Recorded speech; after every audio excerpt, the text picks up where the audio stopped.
As the great singer Stevie Wonder once sang, very superstitious, ladder's about to fall, 13-month-old baby broke the looking glass. Have you found yourself hesitate when walking underneath a ladder? Or have you found yourself crossing your fingers, wishing for good luck?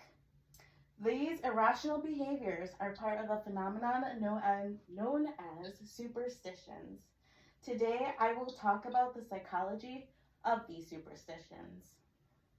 Let's begin by exploring origins, the cognitive process that sustained them, and the societal influences.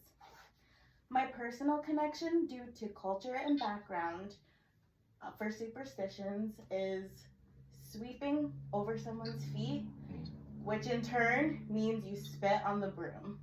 This is something I grew up knowing.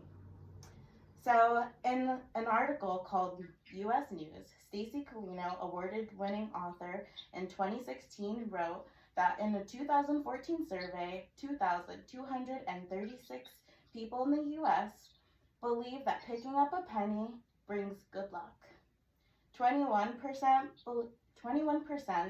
believe that knocking on wood also brings good luck. During the Gallup News poll, 25% of people in the U.S. are believed to be somewhat superstitious. This speech delves into the psychology of superstitions, their origins, cognitive processes, and social cultural influences. These will help shed light on how superstitions has an effect on human behavior. In an effort to examine superstitions and the effects of human behavior, we will first explore their origins, then the cognitive processes behind them, and lastly, their influences on culture and society. To help us understand human behavior in regards to superstition, we are going to begin by learning where they are from. In an article called Live Science, published by Natalie Wolchover in 2011, we all know the unlucky number 13, but do you know the story behind the unlucky number 13? The unlucky number 13 originated in the Norse mythology. The story is that 12 gods were having a dinner, and the god Loki comes to this dinner and ends up killing the favored god, Balder. And this story continues on into the Christian era. And if you're familiar with the Bible, then you'll be familiar with the Last Supper.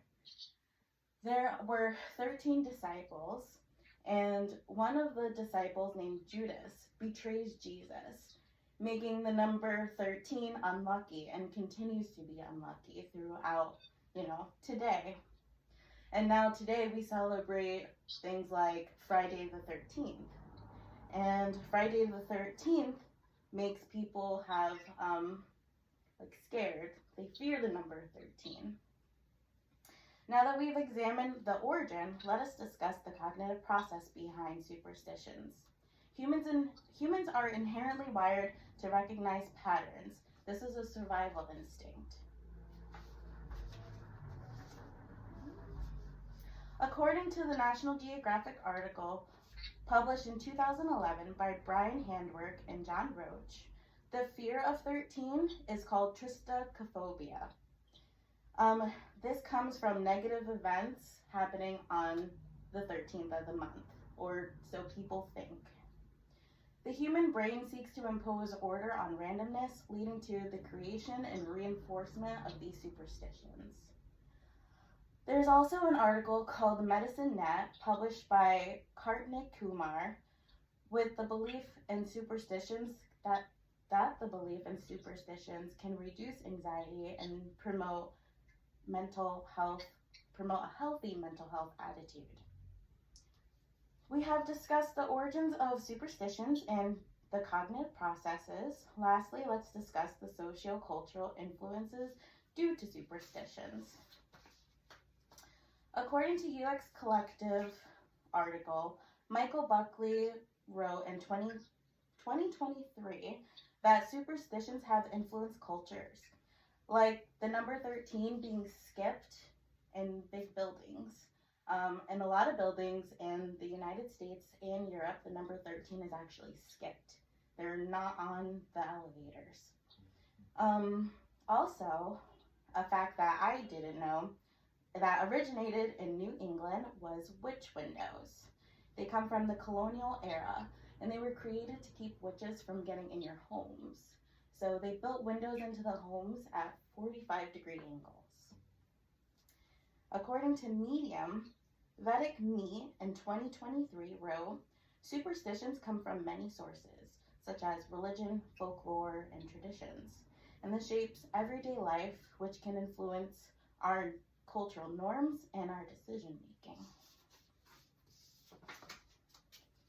Over the past several minutes, we have discussed how superstitions have affected human behavior by exploring their origins, the cognitive processes behind them, and lastly, their influences on culture and society.